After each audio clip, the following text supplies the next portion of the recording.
Law 2. Never put too much trust in friends. Learn how to use enemies. Judgment. Be wary of friends. They will betray you more quickly, for they are easily aroused to envy. They also become spoiled and tyrannical. But hire a former enemy, and he will be more loyal than a friend, because he has more to prove. In fact, you have more to fear from friends than from enemies. If you have no enemies, find a way to make them. Transgression of the law. In the mid-9th century A.D., a young man named Michael III assumed the throne of the Byzantine Empire. His mother, the Empress Theodora, had been banished to a nunnery, and her lover, Theoctistus, had been murdered. At the head of the conspiracy to depose Theodora and enthrone Michael had been Michael's uncle, Bardas, a man of intelligence and ambition. Michael was now a young, inexperienced ruler, surrounded by intriguers, murderers, and profligates. In this time of peril, he needed someone he could trust as his counselor, and his thoughts turned to Basilius, his best friend.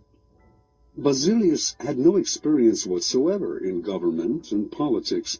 In fact, he was the head of the royal stables, but he had proven his love and gratitude time and again. They had met a few years before, when Michael had been visiting the stables just as a wild horse got loose. Basilius, a young groom from peasant Macedonian stock, had saved Michael's life. The groom's strength and courage had impressed Michael, who immediately raised Basilius from the obscurity of being a horse trainer to the position of head of the stables. He loaded his friend with gifts and favors, and they became inseparable. Basilius was sent to the finest school in Byzantium, and the crude peasant became a cultured and sophisticated courtier. Now Michael was emperor, and in need of someone loyal. Who could he better trust with the post of chamberlain and chief counselor than a young man who owed him everything? Basilius could be trained for the job, and Michael loved him like a brother. Ignoring the advice of those who recommended the much more qualified Bardas, Michael chose his friend. Basilius learned well, and was soon advising the emperor on all matters of state. The only problem seemed to be money. Basilius never had enough. Exposure to the splendor of Byzantine court life made him avaricious for the perks of power. Michael doubled, then tripled his salary, ennobled him, and married him off to his own mistress, Eudoxia Ingerina. Keeping such a trusted friend and advisor satisfied was worth any price. But more trouble was to come. Bardas was now head of the army, and Basilius convinced Michael that the man was hopelessly ambitious. Under the illusion that he could control his nephew, Bardas had conspired to put him on the throne, and he could conspire again, this time to get rid of Michael and assume the crown himself.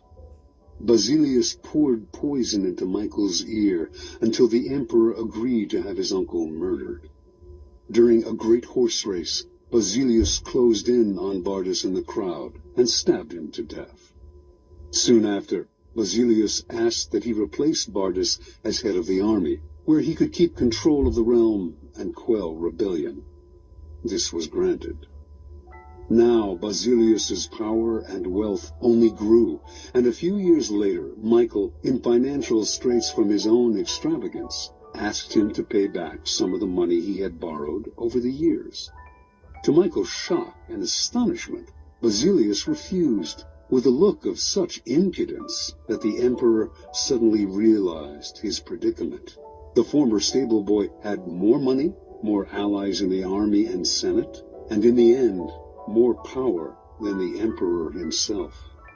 A few weeks later, after a night of heavy drinking, Michael awoke to find himself surrounded by soldiers. Basilius watched as they stabbed the emperor to death.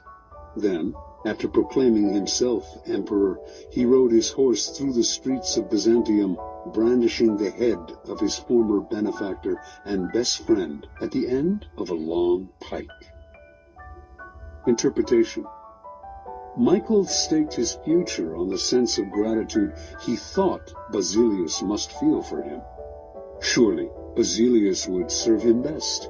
He owed the emperor his wealth, his education, and his position. It was only on the fateful day when the emperor saw that impudent smile on Basilius's face that he realized his deadly mistake. He had created a monster. He had allowed a man to see power up close, a man who then wanted more, who asked for anything and got it, who felt encumbered by the charity he had received, and simply did what many people do in such a situation. They forget the favors they have received and imagine they have earned their success by their own merits. At Michael's moment of realization, he could still have saved his own life, but friendship and love blind every man to their interests. Nobody believes a friend can betray, and Michael went on disbelieving until the day his head ended up on a pike. Keys to power. It is natural to want to employ your friends when you find yourself in times of need. The world is a harsh place, and your friends soften the harshness. Besides, you know them. Why depend on a stranger when you have a friend at hand? The problem is that you often do not know your friends as well as you imagine. When you decide to hire a friend, you gradually discover the qualities he or she has kept hidden. Strangely enough, it is your act of kindness that unbalances everything. People want to feel they deserve their good fortune. The receipt of a favor can become oppressive. It means you have been chosen because you are a friend, not necessarily because you are deserving. There is almost a touch of condescension in the act of hiring friends that secretly afflicts them. The injury will come out slowly, a little more honesty, flashes of resentment and envy here and there, and before you know it, your friendship fades. The more favors and gifts you supply to revive the friendship, the less gratitude you receive.